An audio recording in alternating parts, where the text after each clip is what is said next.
Welcome to the Own It Powercast, the place to be when you get serious about making big changes and accelerating growth in your life and in your relationships. Finally create the life you've always wanted, living life on your own terms. Learn how to take your fear and turn it into powerful choices that will create sustained change. Now your host, Mary Baker. Hey everyone, welcome back to the Own It Powercast. Place to come to get what you need to move yourself forward. Hey, it's Mary Baker and welcome to episode 158, Men, Sexual Addiction, and Childhood Pain. My interview with Dr. Eddie Capparucci. Welcome everyone to a special episode to finish out our month, which has been focused all on men. I'm really excited to share my interview with Eddie Capparucci. He is a PhD, he's a licensed professional counselor, and he is certified in addictions. Eddie's an author and a therapist who specializes in the treatment of sexual and pornography addiction. He's the creator of the inner child model, which has been endorsed by many leaders in the sex addiction field. This therapy focuses on identifying childhood pain points that still haunt those who struggle with addiction by helping men understand why sex has had such a stronghold on their lives. The inner child model empowers them to make real changes. Eddie says this treatment differs from other ones in that it seeks to change an individual's heart instead of simply trying to remove a destructive behavior, which I think is very important. Now, Eddie's written a few books, and today we're going to talk about his book, Going Deeper, all about the inner childhood model. And it's about understanding the impacts the inner child has on your sexual addiction. This is the book that Eddie and I are going to be talking about on the show today. It was such a great opportunity to connect with someone who is doing so much to help men and someone who really gets what they need, I think. Not just with addiction issues, but healing old wounds, and I think finding ways to live better. I'm really looking forward to having him on again soon because I want to discuss his brand new book, so stay tuned. Okay, so let's get to it. Here's my interview with Eddie. Thank you, Eddie, so much for joining me today. I've been really looking forward to this since we talked, well over a month ago. Yes, it's been a little while, hasn't it? But no, thank you for having me, and I've been looking forward to having this conversation with you today. We talked about we're going to do more than one of these because there's no way we're going to cover everything today. So I'm excited about that. And you've written several books, and I want to tap into one of the books that you wrote about the inner child. You want to introduce that so folks know what book I'm talking about? That book is called Going Deeper, How the Inner Child Impacts Your Sexual Addiction. Again, written, came out about 2 years ago. Probably sold over 10,000 copies already. So Wow. It's been a pretty well-received book. And all I know is that, the feedback I've gotten has been enormous from it because it's all based on my inner child model. Right, which I want to get into today because I am really excited. I have historically done inner child work with clients, and I believe in it because it works. And I think that working with men, especially around their inner self, is something that we don't do enough. Yeah, we don't. What you're talking about, Mary, is self-reflection and being able to understand why. Why do I think, feel, and act the way I do? And that is something that we do not engage in. Again, it's more, if I say in the new book, which we're not going to be talking about today, but Why Men Struggle to Love, is that men are so oblivious to their emotions. Right. They're oblivious to their actions, their thinking, and there's a lack of mindfulness that comes with all of that. So therefore, it's really important for us, we go through this whole process to understand the more self-reflection we do, the more empowered we become. Where we have that power over our emotions, over our thought, and over our action, which means that we're going to wind up having a more productive and happy and satisfied life. Absolutely. And I agree with you. Men really struggle, and they tell me this too, to tap into, to identify, and then express what they're feeling because we have socialized them not to be vulnerable. Yes, absolutely. I mean, that part of society, which we've started to see a little bit of a shift trying to be made in that area, but for the most part, it's still very prevalent. The fact that, boys are supposed to be rough and tumble, Right. girls should be more, quiet and reserved. Although we're seeing a lot more in the women's side, where women are starting to understand that, hey, I can be female and I can be feminine, but yet I can still accomplish a lot, which is Right. wonderful. That's great. We've seen that part. They seem to be able to grasp the balance. Men, however, no, not so much. And a lot of that, I think, has to do with our fear, the fear that we're going to be judged if we are too emotional, if we do not show the strong facade, if we can't go out there and to project the fact that I am a provider and protector. And that's a really hard barrier for men to get through in Right. order to be able to kind of do the same type of balance that women have been able to accomplish. Right. Right. Good point. So the fear of being exposed for being weak. Yes, exactly. I feel weak. I feel inferior to my counterpart, and I can't be that.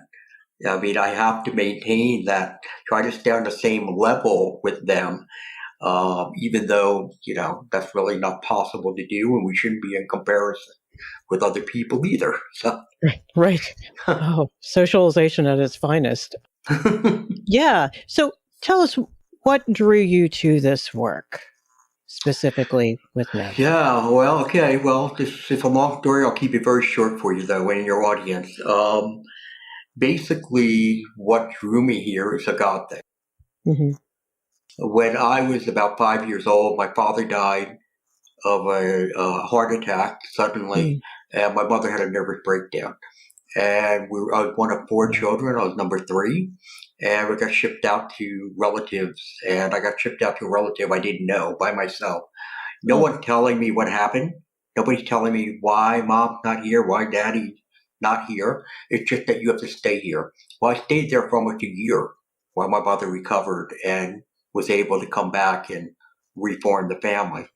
right. But what happened in that time, Mary, is that I developed this attachment disorder where I Right. became an avoidant, where I was not going to let people come close to me because there was this fear that, oh, people who love you will leave you.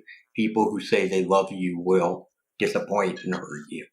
So fast forward now, I'm about 15, 16, I start dating. And when I start dating, oh, one girl's not enough. I need to Mm. have multiple girlfriends. And again, not understanding what that was, just thinking, oh, I'm a skirt chaser or something like Right. that. That went through my entire life until I was almost 40 years old. Cost me a Mm. couple marriages.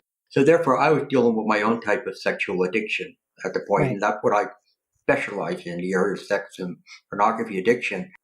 And I finally said, all right, wait, I got to figure this out. And I went to a therapist who walked me through what happened when I was younger and showed me the fact that you do have an attachment disorder.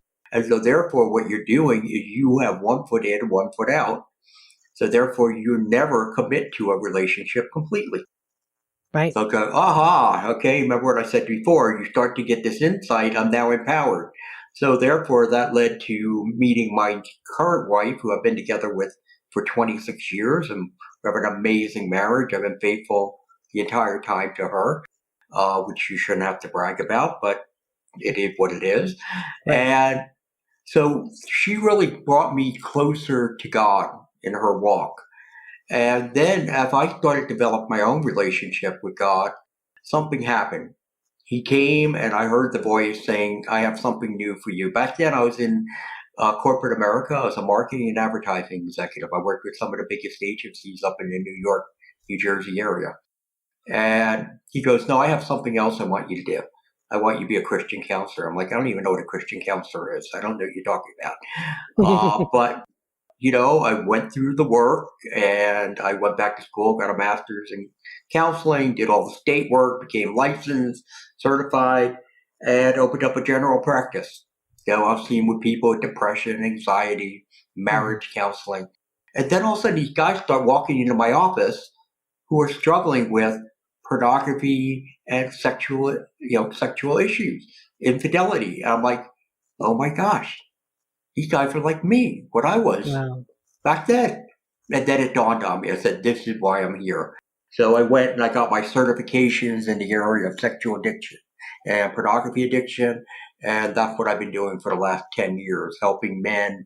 And I work exclusively with men, but helping men to not just manage their addiction, but also to transform their heart, to become more emotionally connected and bonded with other people.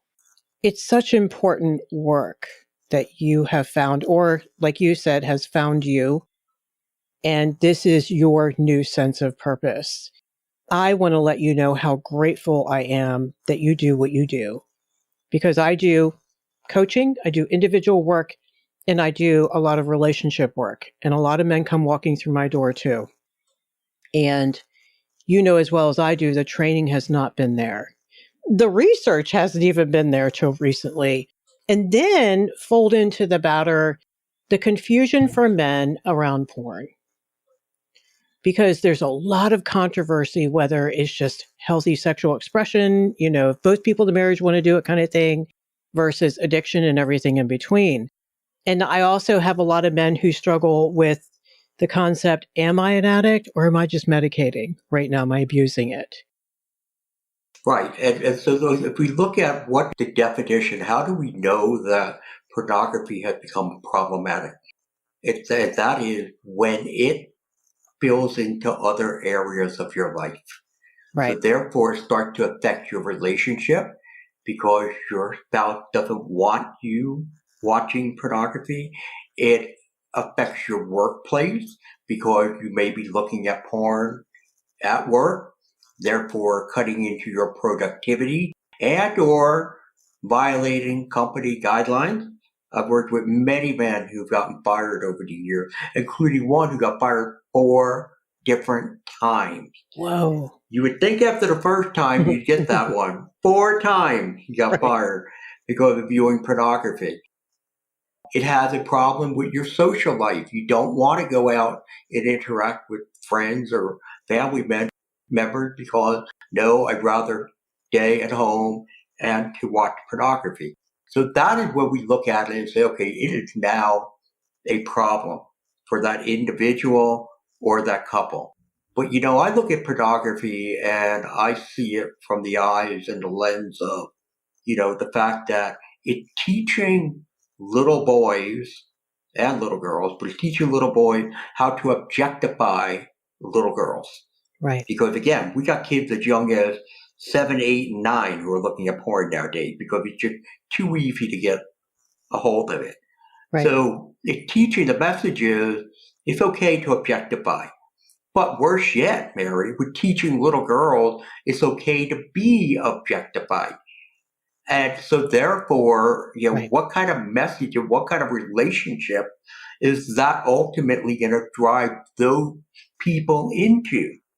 And it's not going to be a very healthy one because Right. nowhere in the mix is there emotional connection, because sex is nothing more than a physical act. It is about the orgasm, period. Done. Nothing more. And that is not what sexuality is. Sexuality is not just for the procreation of children, but also to help deepen the emotional bond that people have. And I look at pornography and I say, wow, what we've done if we abuse sex in this standpoint. And I get many men who will argue with me and say, well, you know what? These women, they go there willingly, which not always, but they go there willingly. Some do. And they're making good money and they just love having sex. And I said, well, what you really ought to do? You ought to go do your research about people, former women who've been in the porn industry, Right. and listen to them and tell their horror stories. But even more so, answer this question for me. When was the time you met that 12-year-old girl and you said to her, "So what do you want to be when you grow up?" And she said, "Well, I think I want to take my clothes off in front of a camera and have sex with strange men and women." Wow. Where did you meet her? No one has been able to answer that question for me. But yet, then what I tell them then is, you know what? I'll bet you there are some little girls like that out there that exist. But I'll tell you this also. Someone hurt her very, very badly. And she has no sense of self. And she looks at herself as an object and not a person. And so what you're going to be doing is violating her even more when you now are the guy who is, purchasing pornography. And I mean, when I say purchase, it doesn't mean you have to buy it, but Right. that's what you're a consumer. You're a consumer. You're creating the demand. And with that creation of demand, that means they need to find more women who will engage in it.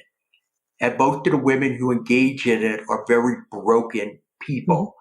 And then you add onto it the alcohol and the drugs that they need to get through their scenes. Right. They come out on the back end with very little to show for all their effort, except their self-worth is even more tattered than ever before. You're right. I've never, ever sat with a female client who didn't have some sense of sexual addiction and didn't have a history of molestation, sexual abuse, and possibly rape throughout her life in years prior. Yeah, you're right. Never sat with, and I've sat with many of them, and there's that direct correlation almost. Absolutely, because again, it is about your trauma-based. That, you know what, if someone could do that to me, if someone could use me, if someone can hurt me, and somebody can abuse me, and again, what happens to most people, or a large majority of people who endure, ongoing sexual abuse, it becomes, what's wrong with me? Why did they pick me? What did I do to deserve this? And in many cases, they'll get the abuser to point to them and say, you know what, this is your fault. I see how seductive you are. I see the way you look at me. I know you wanted to do this. And so now there's all of this self-loathing and guilt. And with that self-loathing comes, you know what? Maybe I deserve to be abused. Maybe I deserve to give myself away. Because what they're really searching for ultimately is true emotional connection and intimacy. They want to be loved. And they're thinking, okay, well, maybe through sex I can get love from someone, but they never wind up. It's never fulfilling because again, there's no emotional component. The sex is nothing more than a physical act. What brought you to focusing on the inner child in your work with men around sexual addiction? Well, like you, Mary, I've always been an advocate of the inner child. I mean, I can remember when I was in my 20s and 30s that I could see the inner child in other people. I could look at their behavior and the way they were acting, and I could see a child who was really acting out at that moment, Right. or seeking that attention, seeking that affirmation, being noticed. So it's always been something that I've been very attuned to.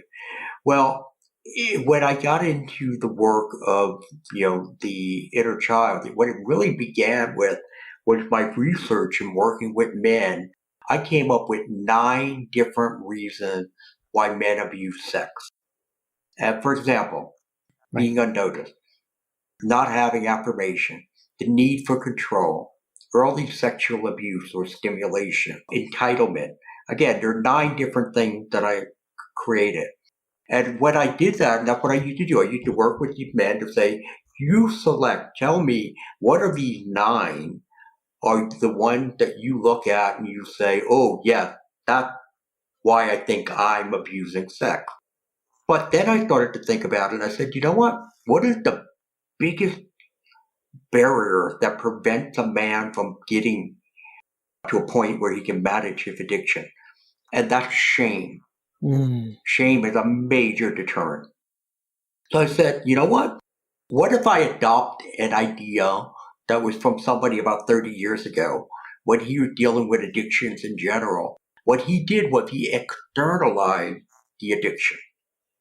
So the person who was struggling with the problem wasn't the addict, okay? There was the addict, but the addict now is outside of the person. And he would have that person talk to his addict about, why is it that you want to go and do that right now? Why do you want to act out? Why can't we? I need to come up with a different way. So I looked at that. I said, wow, you know what? Thinking back at the inner child and also thinking about, family system therapy, which has a very similar aspect to Right. the inner child. I said, what if I take these 9 reasons and apply them to 9 different kids? And that's what I did. I came up with, again, 9 different children, like the unnoticed child, the unaffirmed child, again, the need for control, the stressed child would be another one. So what I did in identifying these 9, I then used them to be the centerpiece of the model, the inner child model that I created, so that people then can, again, deal with less shame when they're trying to be able to manage their addiction. So that's how I got into the inner child work. Wow. So, and that makes so much sense in terms of shame and them not feeling like they're enough, not feeling good enough. And so do you Right. find that a lot of your clients identify with all 9? Not a lot of my clients. There are some clients that do. Most of them, they associate with anywhere between 4 and 6. And there's usually 2 or 3 that are very predominant. They're very, very strong. And then the rest of them, there's some attribute there that they can relate to. But yes, occasionally I do get someone who they definitely can resonate with all 9 of those kids. Oh, wow. That's amazing. What's the one that you think is predominant that most people say, yes, that's me? The emotionally voided child. Okay. The kid who grew up in an environment where he was not encouraged to share his emotion. Nobody taught him about how to deal, how to regulate with his mood, those kind of things. This is what leads us to that emotionally undeveloped man, which again, part of the new book that's out there. So they resonate with that very strongly. 9 out of 10, again, my research showed 9 out of 10 men who I've worked with who deal with a sexual addiction also have a low emotional IQ. So again, that inability to, one, identify what do they truly feel, or to be able to put themselves in a place where they can be vulnerable enough to share. Because again, vulnerability is a very dirty word. You don't want to be vulnerable. Because again, the message they got along the way was sharing your emotions can wind up getting you in trouble. Right. Sharing your emotions to wind up getting you mocked, ridiculed, shut down, people thinking, who cares? I don't care what you think or what you feel. So therefore, the emotional voided child, that is the number 1 kid. That makes so much sense. And then men's brains can also compartmentalize emotions too. Yes. And that's why so many of them also go into fields where it's very left brain, like engineering and IT and things like that, right? Well, very interesting that you mentioned that, because if I look at about probably about 40% of my clients, and I'm not exaggerating, 40% of all the men I work with, IT and engineering. Wow. Okay, those are the fields that they're in, those 2 fields. Because you're right, it's the left brain. And there's a lot of time isolated. There's a lot of time in their own head. Right. They spend a great deal of time in their own head. And therefore, it leads them to be inwardly focused. They have a difficult time looking out and trying to see what are the needs, wants, and desires of other people.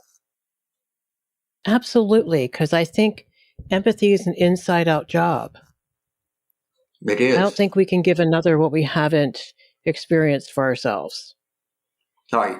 Again, that goes back to the whole idea of being emotionally undeveloped. We don't go through those stages of development as a child that allows us to be able to emotionally connect and bond with people. And empathy is one of those stages. There's just no one there to walk us through it, to show us what it means. Right. There's nobody there who's going to sit there and tell us about, okay, you know what, right now you seem very angry, but what you're really feeling is X. Okay? They're not doing that for us. Right. So therefore, we just stay with the basics emotions of fear, anger, sadness, happiness. Right. That's it. Right. That's what I know I am.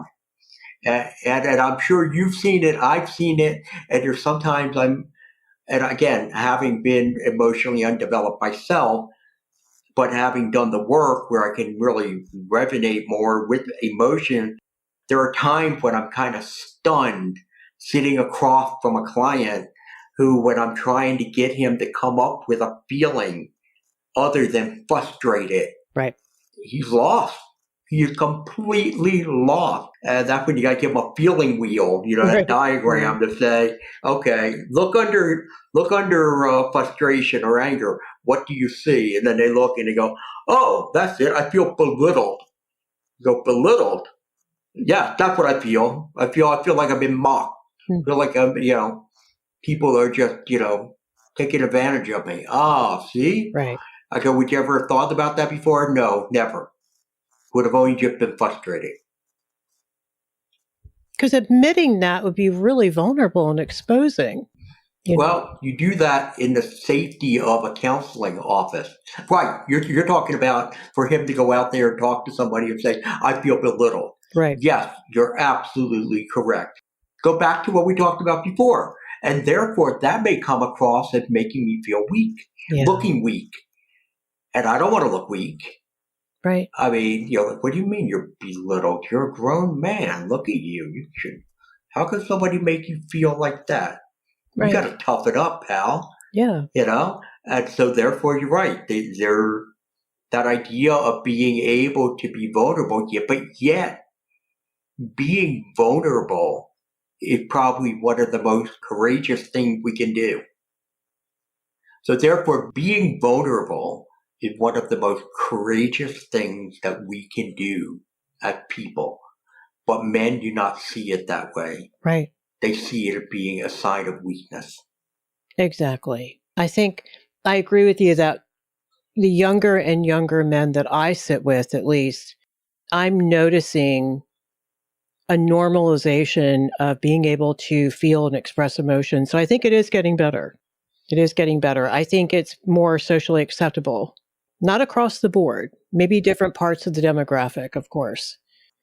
Yes, it's definitely moving in the right direction. There's no doubt about that. But it's being accepted by a smaller minority of men. Yeah. There's still the premise where a father is more likely to err on the side of, I want him to be able to be tough. I want him to be able to defend himself. I want him not to ever look weak in front of other people. A father's more likely to do that. Even if that father has some more of a sense of his own sensitivity, he feels that sensitivity. He still may lean to, I want to toughen my kid up. Right.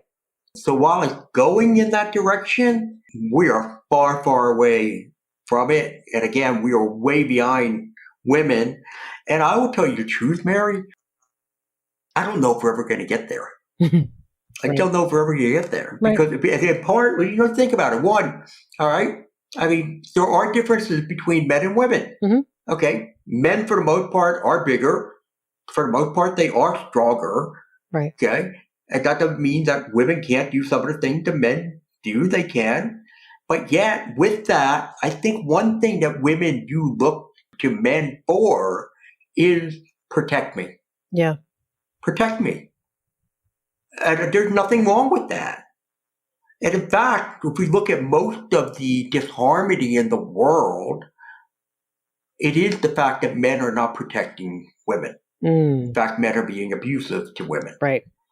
Imagine if every man was in that role, that he wanted to serve as a protector, that he wanted to guard the heart of the women that he was surrounded by. Right. Wow, could you imagine what kind of a place that would be? Be amazing. Looking forward to it. One day. So how does the inner child method work? What does that process look like? I know it's probably something you'll have to pare down and give us a nutshell of that. Yeah, I will. Basically, the inner child model is a trauma-based model. Because what we're doing is we're looking back at unresolved childhood pain points. Right. Okay? And because I believe there are three components that lead a person into addiction. One, it is unresolved childhood pain point. Two, it's that inability to sit with emotional distress, Right. emotional discomfort. We just can't sit with it. So therefore, we learn at a very young age, one of the coping mechanisms is, I will not think about this. So how do I do that? I learn to distract myself. Right. Too much television, too much food, too much in my own head with fantasy. And eventually, as you go into your teen years and your adult years, you find something different that's more stimulating. That is a better distraction. And there is no distraction that comes remotely close to anything like sex. Right.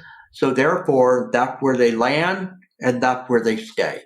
And so what the model looks at is, one, those unresolved childhood pain points, the inability to sit with that. And then the third component is stuff we've been talking about already, and that's the undeveloped personality when it comes to emotion. Because again, we haven't grown up. Right. We are 14-year-olds running around in 30 and 40-year-old bodies that we need to learn to mature ourselves. So what the inner child model does, it helps individuals to identify what are those emotional pain points I have, but more importantly, what are those emotional triggers that activate those unresolved childhood pain points. So therefore, an event happens in our lives today, and it leaves me feeling very disrespected. Right. Well, if I feel like I wasn't respected when I was growing up among my peers or even siblings, maybe even parents, I'm going to be triggered, not realizing that my kid is acting out, but I'm triggered by this event. Once the kid gets involved, if you start looking at some of those past events, our intensity, our discomfort level rises from maybe where it was at a 2 or a 3 to a 6, 8, 10. Right. And with that, I can't sit with that, right? Can't sit with the pain. Run. So what the inner child model does is, one, how do you sit with the pain? Right. How do you process that pain? And then, and this is really important, because this is what I feel. And a lot of these are adolescent emotions. Okay? It doesn't feel like it's fair. It doesn't feel like, I deserve this. I've been cheated, whatever it may be. You have to move from these adolescent emotions over to rational thinking. Right. And that's the biggest thing about the biggest change in this model versus any other model that's out there, because what I'm doing is I'm getting those who struggle to slow everything down, because they're just reactive. They're just compulsive and they run. Right. And I want to stop that. So therefore, I think about this pain, I sit with it. Okay, now what's reality? What is really going on here? And then through that rational thinking, if I calm things down, hopefully then I can make a healthy decision versus one where I'm just running away. Whoa. Right. That's amazing. I'm listening to you and I'm envisioning this work, and it taps into what I've always believed or wondered about. I don't know if I formulate the belief, but I'm wondering about that developmentally stuck is a thing. And that grief work is stuck back there. It doesn't go anywhere. It's like toxic waste. It's not going anywhere. It's going to leach into everything in your life, but it's not going anywhere. So when you go back and it's honored that an adult sits with you and says, no wonder at 14 you felt disrespected. And at 10 you felt this. Right. And it's okay and you're not crazy. That acknowledgement, I think, calms down the reptilian brain. And like you said, you slowing it down means sitting in it and sitting with it and not being afraid you're going to be swallowed by it. Correct. And so... Right. And so now what happens then, though, Mary? You're empowered, right? Because now those traumas, no longer, the fear that they bring, don't have the intensity that they once did. That doesn't mean they're gone. It doesn't mean they won't pop up, but the intensity is one that you can now handle. I can deal with this because I processed through it over and over and over again. So therefore, again, I am in control. No longer are those, traumas or neglect in control of me. Absolutely. They no longer define. I mean, the trauma research shows that the people who show the most resilience and thrive in their life are ones that can say, that happened to me. It no longer has to define me. Exactly. And I think that is so true because I do this grief letter writing with my clients all the time around all kinds of stuff. And I witness the transformation that the core self comes out the other end more empowered because the empowerment, the locus of control is now within. You're right. If you're compulsive and oblivious and emotionally immature, everybody's got your power.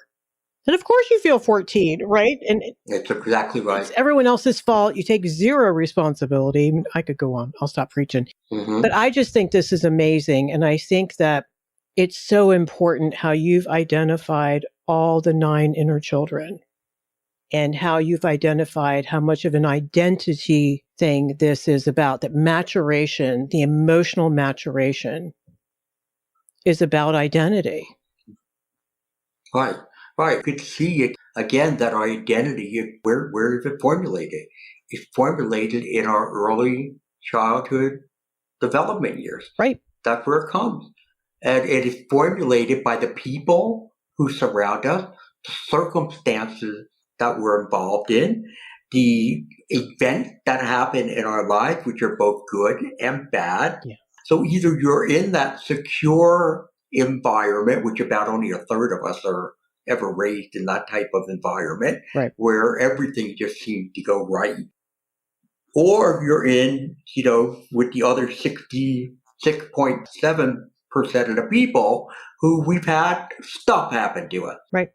And sometimes the big difference is this, that stuff can happen to you and you can easily be able to, get through it. Right. If there's somebody there to walk you through it. Right. If there's somebody there to help you understand, because again, as a child, even as a teenager, we don't have all those rational skills. We don't have a lot of worldly experiences.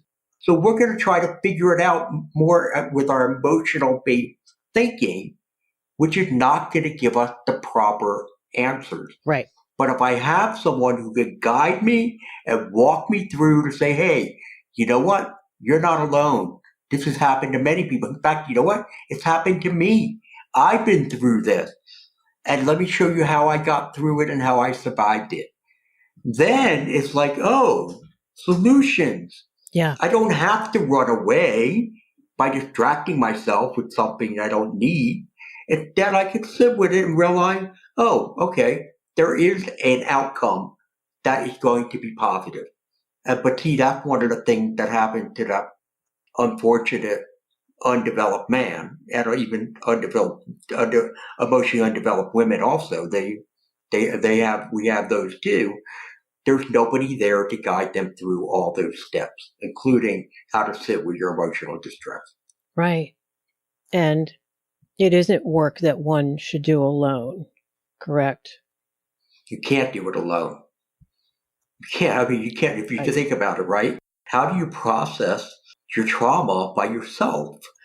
I mean, again, we don't have that skill set to be able to do it. And even as I said, even if you do the work with a competent professional like yourself who does the trauma work, you know what? It doesn't go away. Right.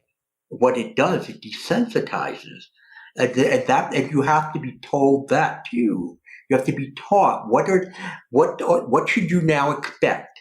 Now that you've done this work, Right. what are the expectations? Because a lot of people think, oh, I'm going to go do that work and I'm never going to have an issue with this again. We're done. That thing is long gone. It's never going to bother me. And then, 8 months from now, bang, they crash because they get triggered. Right. And they're like, oh my gosh, he's back.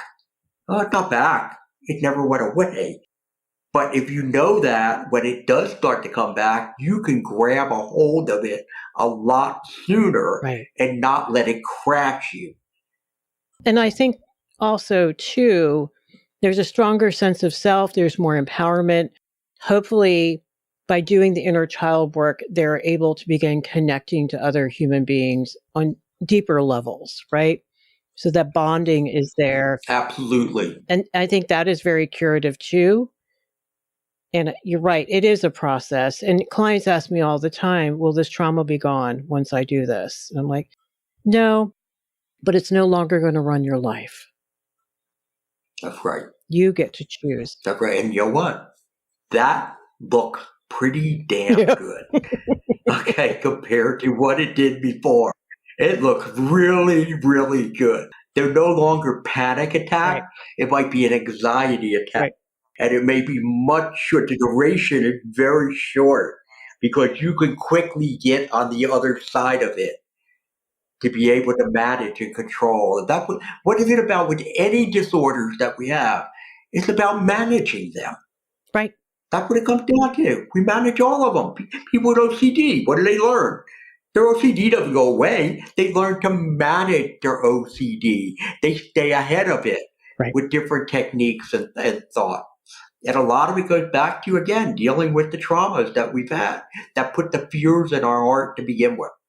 I agree. And with all the research we understand about trauma now and the subconscious and how you touch a hot stove once kind of thing, I think there is more openness to this work today that might not have been there 20 years ago. So I'm really grateful. Yeah, without a doubt, you're right. It's much more open. People they're looking for that type of help in ways that they've never looked before.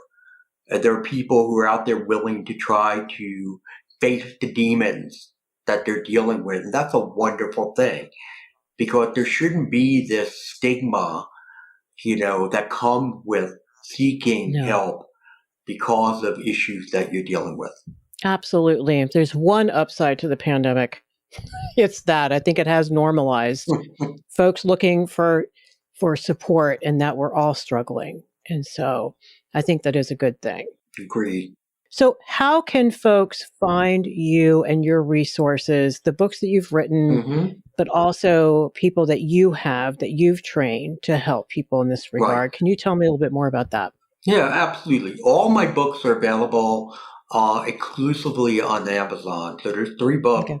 If you go to Amazon, Google Capparucci, you'll find all of them there. I am not taking new clients, as you and I, we've talked about in the past. However, to your point, what I've done is I've trained a network of clinicians who do my inner child model. So therefore, if you go to www.innerchild-sexaddiction.com, again, that's innerchild-sexaddiction.com, they'll be there, find a clinician, and you'll be able to find those people who'll be able to help you. And some of them are coaches also who have been trained in this area. So therefore, if you can't find somebody in your state, you can find somebody who's a coach who will be able to assist you. For people who want to learn more about, again, that emotionally undeveloped man and what's involved with that, they can go to www.strugglingmen.org. Again, strugglingmen.org. And there's information about that. There's information about the 14 blind spot. And that's also a link there that would take you over to Amazon for the book. Great. Thank you so much. And guys, all of this is going to be in the show notes. So you can access everything that Eddie's talking about here. And if you need help, reach out. Don't try to do this by yourself. And there's so much more here to talk about. I feel like we just started. And so I'd love to have you on again. And I'd like to talk more about helping men connect better emotionally, because that is something I run into all the time, men with or without porn addiction. So I think this is something very important that men need to hear. Men tell me all the time that it's hard for them to find good resources that they can resonate with. So thank you again. And I thank you for, again, showing your commitment to men's issues by, making a commitment to do shows like this on men's, the issues that men deal with, especially in these areas, because it is critical, because this plays such havoc on relationships. Oh my gosh. And there's so many women out there who are feeling very lonely. They're feeling very, depressed by their relationship. And I'm telling you, and they're female clinicians who their husbands, they go through this. When I sit and I talk to my peers and colleagues, and they want to grab me aside and say, sit down, you got to talk to me about this, because my husband goes through it also. It is a major issue. And there are things that can be, this is the sad part, Larry, I'm going to shut up. There are things that can be done to help these men. But they don't know where those resources are. And yes, the resources are limited, but there are some that are out there. And that's what my the part of writing the new book of Why Men Struggle to Love is to really begin that emphasis and that push. So thank you. Thank you. Thank you. Yes. I mean, you're right. Amen. Because there isn't enough for them. And again, men with porn addiction, men without, but still have trauma, still have compulsive behaviors, still can't connect. They need help too. Yes. And those are the people actually get lost in the sauce because they're like, well, I'm not an addict. I don't know if I belong in a 12-step group. So then they get stuck. So again, thank you for your resources and thank you for the work that you do. You're welcome. And thank you again for having me. I look forward to joining you again. Absolutely. We'll do this soon. Take care, Eddie. Wow. Thank you so much, Eddie, for taking time for this interview. There was so much great stuff that we talked about. My only regret is that we didn't have more time to dive in deeper. Make sure you grab Eddie's book. His info is in the show notes, and you can check out the book that we talked about today and his new book that we're going to be talking about next time. Thank you for hanging out with us today. I hope you walked away with something helpful, either for yourself or someone in your life that you know and care about. So please pass this along and pass Eddie's information along if you think it would be helpful. Okay, so pay it forward, keep focusing on you, and I'll see you next time. We hope you took away some useful insights and tools you can begin using right away. If you did, please leave a positive review and share on your social media. Because could you imagine if everyone in your life really got it together? Remember, own it now, so you can really own it later.